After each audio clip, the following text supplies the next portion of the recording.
प्यारे बच्चों, आप सभी लॉकडाउन के कारण अपने अपने घरों में हैं। ऐसे समय में हम लेकर आए हैं आपके लिए डिजी साथ कार्यक्रम। इसके माध्यम से आप प्रत्येक दिन सोमवार से शुक्रवार तक पूर्वाह्न 10 से 12 तथा अपराह्न 1 से 2 बजे तक अपने अपने कक्षाओं के अनुरूप कार्यक्रम देख सकेंगे। स्कूली शिक्षा एवं साक्षरता विभाग, झारखंड।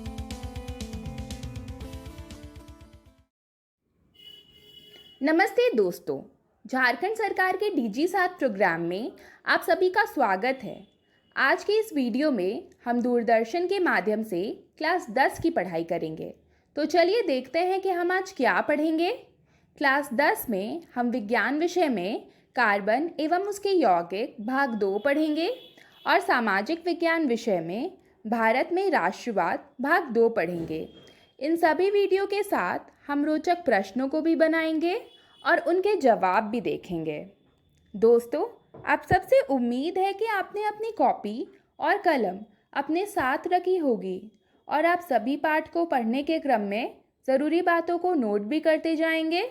तो चलिए शुरू करते हैं आज का एपिसोड।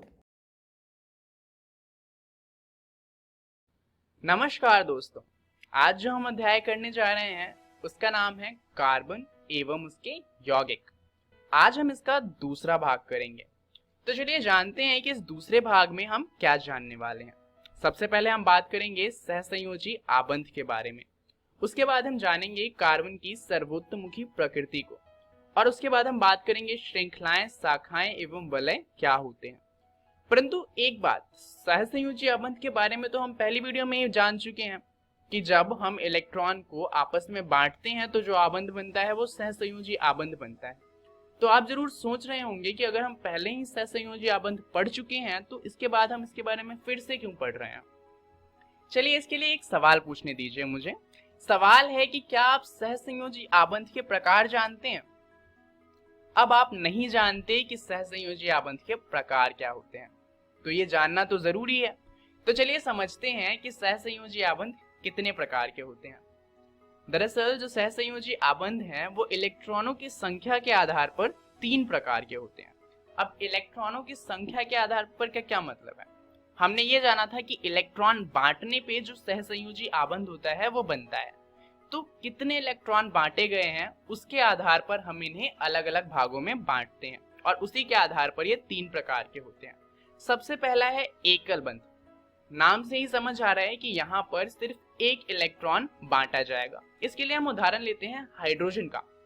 हाइड्रोजन में क्या होता है कि परमाणु क्रमांक होता है 1, क्योंकि उसके पास एक ही इलेक्ट्रॉन होता है, एक ही प्रोटॉन होता है और एक ही न्यूट्रॉन होता है। तो यहाँ पर उसका इलेक्ट्रॉनिक विन्यास भी हो जाएगा 1। क्योंकि उसके पास एक ही इलेक्ट्रॉन है तो एक ही डालेगा अपने बाहर वाले कोश में। अब यहाँ पर उसकी संयोजकता कितनी हो जाएगी? 2 आ सकते हैं इलेक्ट्रॉन और उसके पास एक इलेक्ट्रॉन पहले से है, तो 2 - 1 यानी कि 1। तो संयोजकता कितनी हो जाएगी? 1। तो यहाँ पर उसे एक इलेक्ट्रॉन और चाहिए। अब हाइड्रोजन क्या करेगा, वो एक और हाइड्रोजन के एटम को ढूंढ के ले आएगा और उसको बोलेगा कि यार देख, मेरे पास एक इलेक्ट्रॉन है, तेरे पास भी एक इलेक्ट्रॉन है, हम दोनों क्या करते हैं आपस में अपना इलेक्ट्रॉन बांट लेते हैं। तो तेरे पास भी 2 इलेक्ट्रॉन हो जाएंगे और मेरे पास भी 2 इलेक्ट्रॉन हो जाएंगे। तो तेरा भी बाहर वाला कोश पूरा भर जाएगा और मेरा भी पूरा भर जाएगा, दोनों का फायदा हो रहा है। तो दूसरा हाइड्रोजन भी कहेगा हाँ सही बात है, और दोनों क्या करेंगे आपस में जो अपना इलेक्ट्रॉन है उसको बांट लेंगे और इससे एक आबंध बनेगा जिसे कहा जाएगा सहसंयोजी आबंध। और उसे हम एकल बंध भी कह सकते हैं क्योंकि यहाँ पर सिर्फ एक इलेक्ट्रॉन बांटा गया है। तो इसे दिखाने के 2 तरीके हैं। आप हाइड्रोजन का एटम यानी कि H लिखकर 2 डॉट बनाकर यहाँ पर गोले बना सकते हैं, यह एकल बंध को दर्शाता है। या फिर आप क्या कर सकते हैं, 2 हाइड्रोजन के बीच में एक सिंगल लाइन को खींच देंगे तो वो भी एकल बंध को दर्शाता है।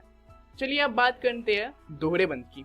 तो दोहरे बंध का भी नाम से ही समझ में आता है कि यहाँ पर 2 इलेक्ट्रॉन जो होंगे वो बांटे जाएंगे।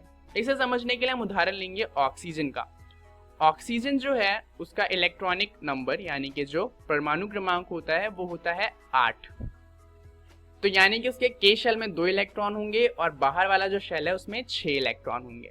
तो इसलिए इलेक्ट्रॉनिक विन्यास हो गया 2,6। अब इसका संयोजकता कितना हो जाएगा?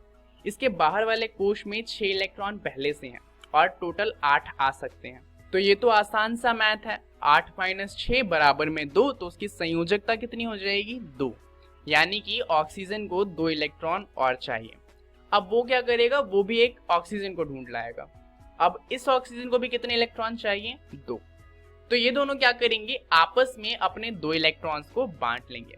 तो उससे क्या होगा, अब आप देखिए दोनों गोलों में ही 8 इलेक्ट्रॉन है, यानी कि दोनों जो ऑक्सीजन है उनका जो संयोजकता कोश है, बाहर वाला कोश, वो पूरी तरीके से भर चुका है और इसे कहा जाता है दोहरा बंध। इसे दर्शाने के 2 तरीके हैं, या तो आप ऊपर जिस तरीके से दर्शाया गया है वैसे दर्शा सकते हैं, या एक और आसान तरीका है कि दोनों तरफ आप ऑक्सीजन का O लिखकर बीच में 2 डंडे खींच सकते हैं।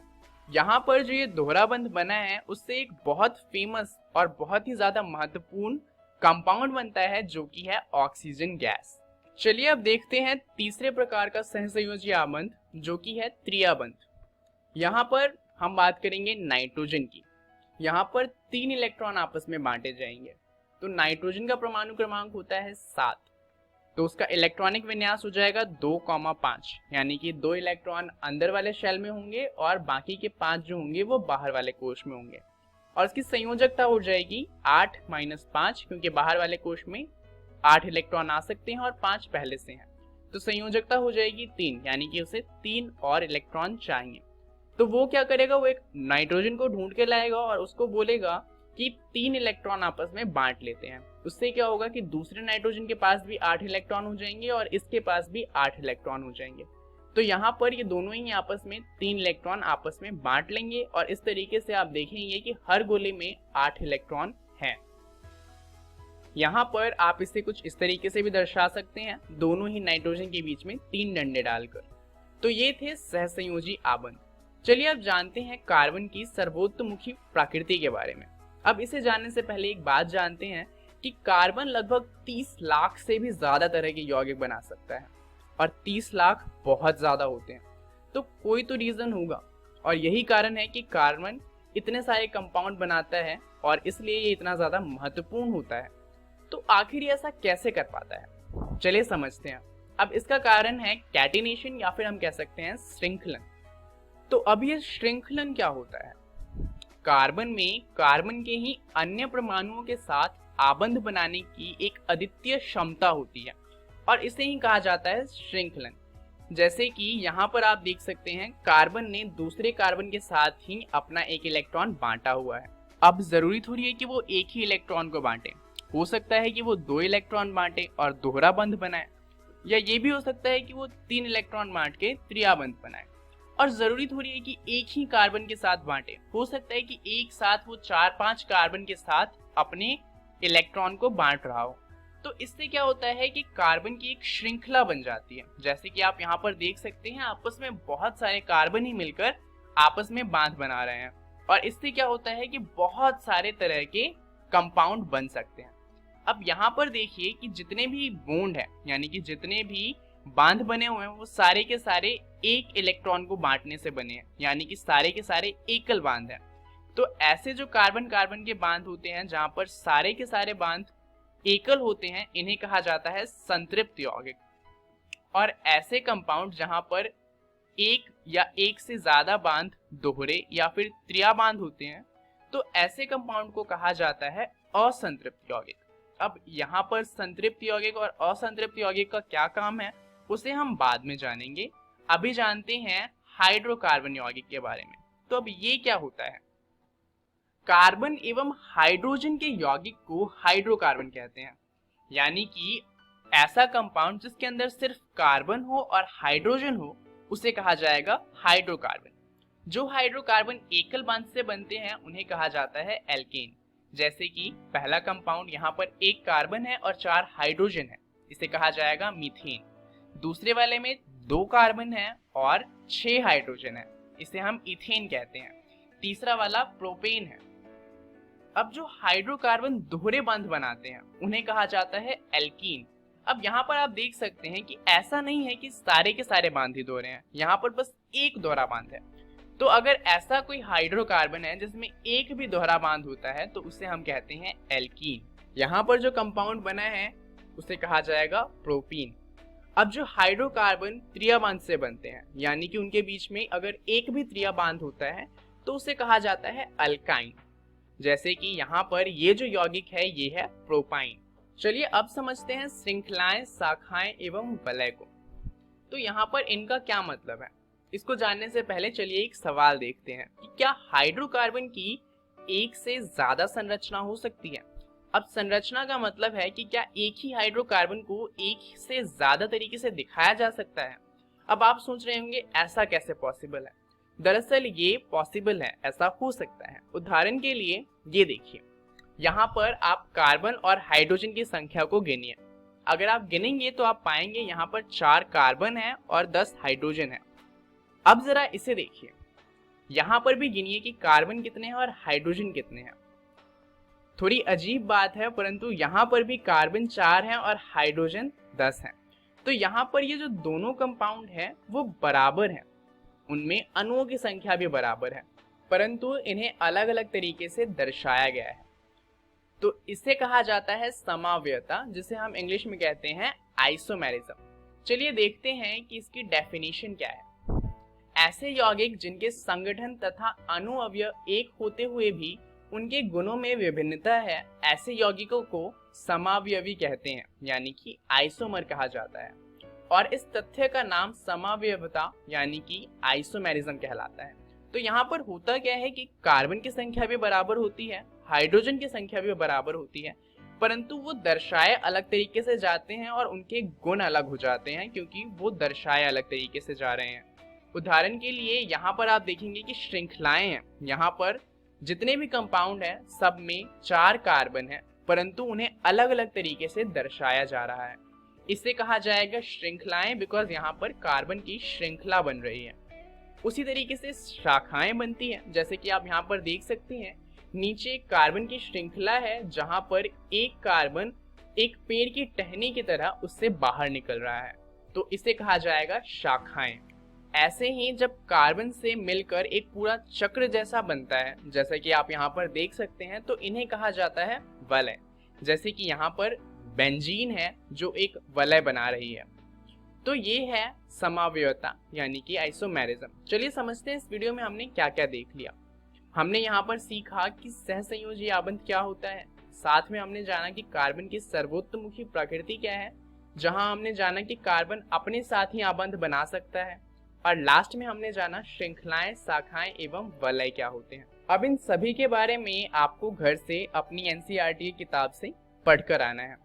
अगली वीडियो में हम बात करेंगे प्रकार्यात्मक समूह के बारे में, और साथ में हम जानेंगे समजातीय श्रेणी को, और आखिर में हम बात करेंगे कार्बनिक यौगिकों की नाम पद्धति के बारे में, जहां हम सीखेंगे कि ये जो कार्बन के कंपाउंड हैं उनका नाम कैसे रखा जाता है। इस वीडियो के लिए इतना ही, धन्यवाद। क्विज 2। पहला प्रश्न, हाइड्रोकार्बन की एक से ज़्यादा संरचना क्या कहलाती है? ऑप्शन ए अवरूप, ऑप्शन बी समजातीय श्रेणी, ऑप्शन सी समावयवी, ऑप्शन डी प्रकार्यकता समूह। दूसरा प्रश्न, निम्न में से किस में त्रिआबंध होता है? Option A hydrogen, option B oxygen, option C nitrogen and option D ammonia. तीसरा प्रश्न, निम्न में से किस में दोहरा बंध होता है? Option A hydrogen, option B oxygen, option C nitrogen and option D methane. चौथा प्रश्न, नाइट्रोजन का परमाणु क्रमांक क्या है? Option A 3, option B 4, option C 5 and option D 7। पांचवा प्रश्न, जो हाइड्रोकार्बन एकल बंध से बनते हैं उन्हें क्या कहा जाता है? Option A alkane, option B श्रृंखलन, option C alkyne and option D alkene. सही उत्तर first C, second C, third B, fourth D, fifth A. नमस्कार दोस्तों, ये है इतिहास के पाठ भारत में राष्ट्रवाद का दूसरा भाग। इस वीडियो में हम आंदोलन के भीतर अलग अलग धाराएं और असहयोग खिलाफत आंदोलन के बारे में पढ़ेंगे। इसके साथ साथ हम शहरों में आंदोलन, ग्रामीण इलाकों में विद्रोह और बागानों में स्वराज के बारे में जानेंगे। दोस्तों, असहयोग खिलाफत आंदोलन जनवरी 1921 में शुरू हुआ। इस आंदोलन में विभिन्न सामाजिक समूहों ने हिस्सा लिया, लेकिन हर एक की अपनी अपनी आकांक्षाएं थी। सभी ने स्वराज के आह्वान को स्वीकार तो किया, लेकिन उनके लिए उसके अर्थ अलग अलग थे। सबसे पहले हम शहरों में आंदोलन की बात करेंगे। आंदोलन की शुरुआत शहरी मध्य वर्ग की हिस्सेदारी से हुई थी। हजारों विद्यार्थियों ने स्कूल कॉलेज छोड़ दिए। हेडमास्टरों और शिक्षकों ने इस्तीफा सौंप दिए। वकीलों ने मुकदमे लड़ना बंद कर दिया। लगभग सभी प्रांतों में परिषद चुनावों का बहिष्कार किया, सिवाय मद्रास के। मद्रास में गैर ब्राह्मणों द्वारा बनाई गई जस्टिस पार्टी का मानना था कि काउंसिल में प्रवेश के जरिए उन्हें वे अधिकार मिल सकते हैं जो सामान्य रूप से केवल ब्राह्मणों को मिल पाते हैं। इसलिए इस पार्टी ने चुनावों का बहिष्कार नहीं किया। विदेशी सामानों का बहिष्कार किया गया। शराब की दुकानों की पिकेटिंग की गई। दोस्तों, पिकेटिंग प्रदर्शन या विरोध का एक ऐसा रूप है जिसमें लोग किसी दुकान, फैक्ट्री या दफ्तर के भीतर जाने का रास्ता रोक देते हैं। इसके साथ साथ विदेशी कपड़ों की होली जलाई जाने लगी।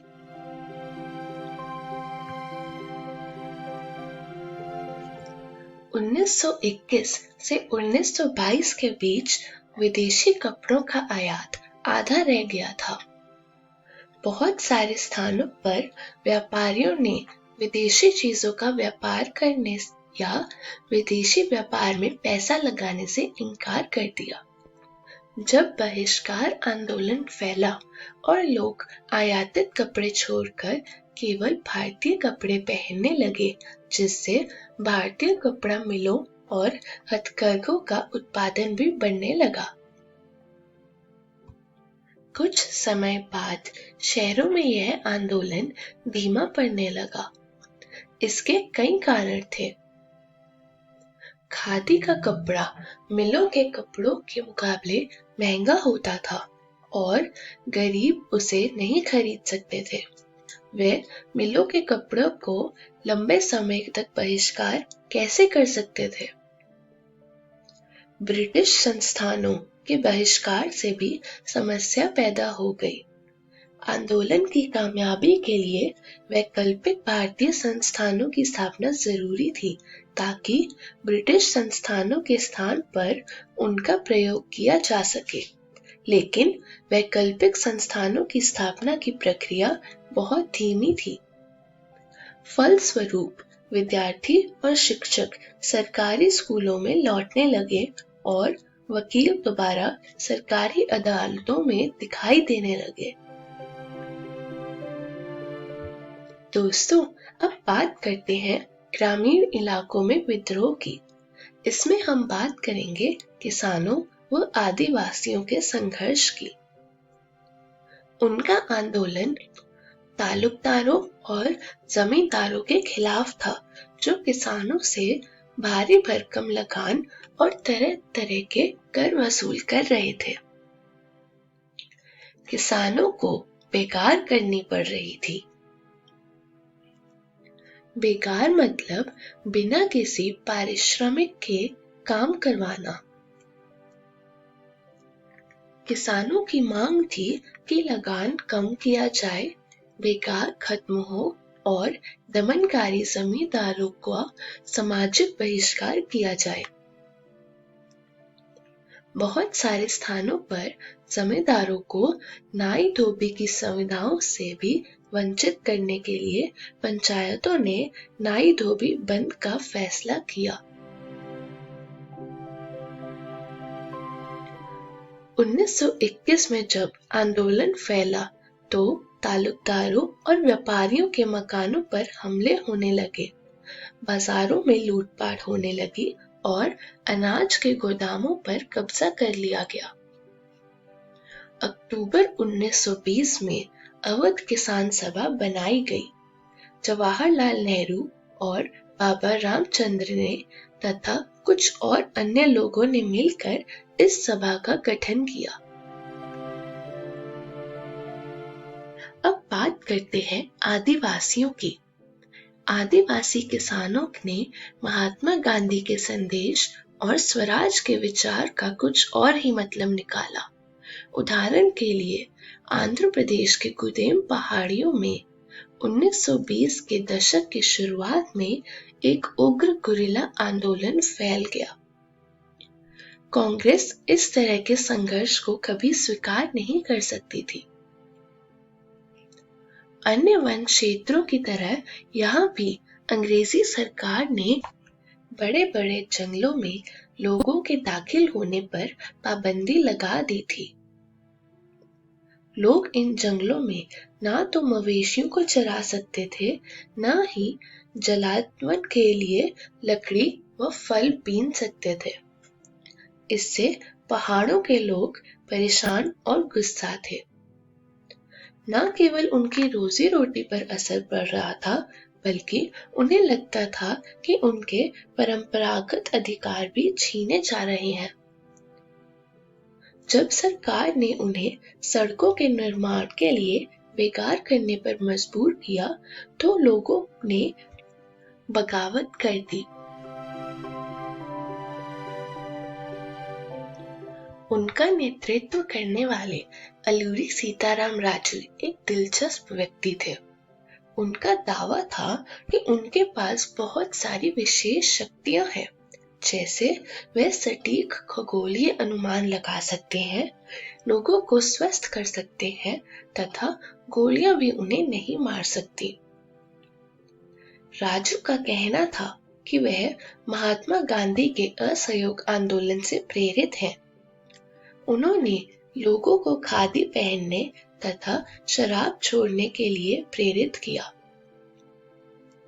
साथ ही उन्होंने यह दावा भी किया कि भारत अहिंसा के बल पर नहीं, बल्कि केवल बल प्रयोग के जरिए आजाद हो सकता है।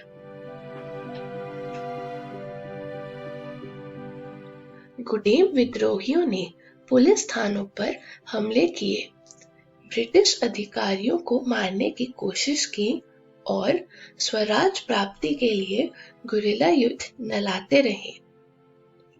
1924 में राजू को फांसी दे दी गई। राजू अपने लोगों के बीच लोक नायक बन चुके थे। अब बात करते हैं असम के बगानी मजदूरों की। इनके लिए आजादी का मतलब था कि वह उन चार दीवारियों से जब चाहे आ जा सकते हैं जिनमें उनको बंद करके रखा गया था। 1859 के इंग्लैंड इमिग्रेशन के एक्ट के तहत बागानों में काम करने वाले मजदूरों को बिना इजाजत बागान से बाहर जाने की अनुमति नहीं होती थी और यह इजाजत उन्हें विरले ही कभी मिलती थी। जब उन्होंने असहयोग आंदोलन के बारे में सुना तो हजारों मजदूरों ने बागान छोड़ दिए और अपने घर की ओर चल दिए। उनको लगता था कि अब गांधी राज आ रहा है, इसलिए अब तो हर एक को गांव में जमीन मिल जाएगी, लेकिन वह अपनी मंजिल पर नहीं पहुंच पाए। रेलवे और स्टीमरों की हड़ताल के कारण वह रास्ते में ही फंसे रह गए। उन्हें पुलिस ने पकड़ लिया और उनकी बुरी तरह पिटाई हुई। इन स्थानीय आंदोलनों की अपेक्षाओं और दृष्टियों को कांग्रेस के कार्यक्रम में परिभाषित नहीं किया गया था।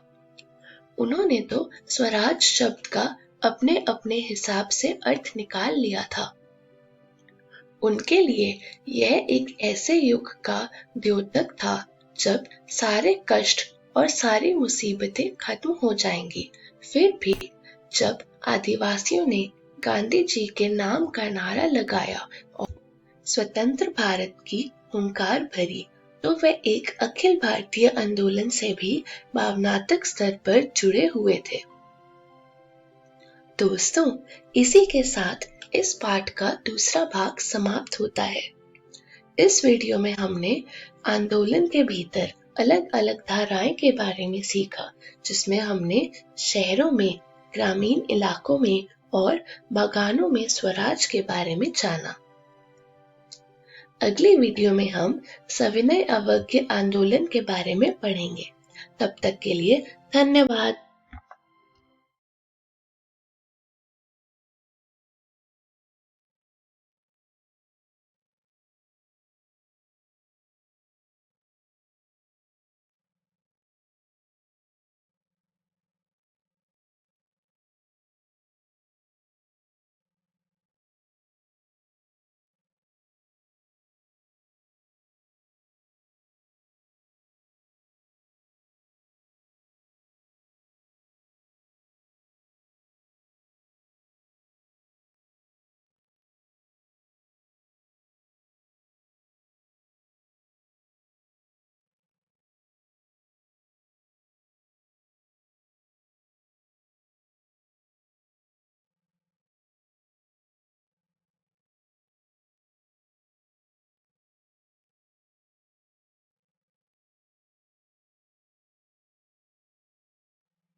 हेलो दोस्तों, आशा है आप सबको आज पाठ पढ़ के बहुत मज़ा आया होगा।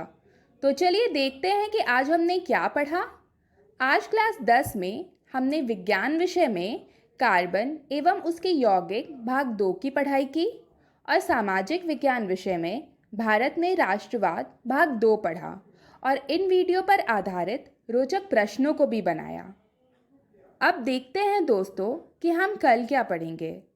दोस्तों, क्लास 12 में गणित में सदिश बीजगणित भाग 3 पढ़ेंगे और भौतिक विज्ञान में चुंबकत्व एवं द्रव्य भाग 2 की पढ़ाई करेंगे। एक ज़रूरी सूचना, आज का प्रसारित एपिसोड का पुनः प्रसारण YouTube पर भी किया जाएगा। आप DigiSat इकोवेशन YouTube पर सर्च करके इस तक पहुंच सकते हैं। धन्यवाद।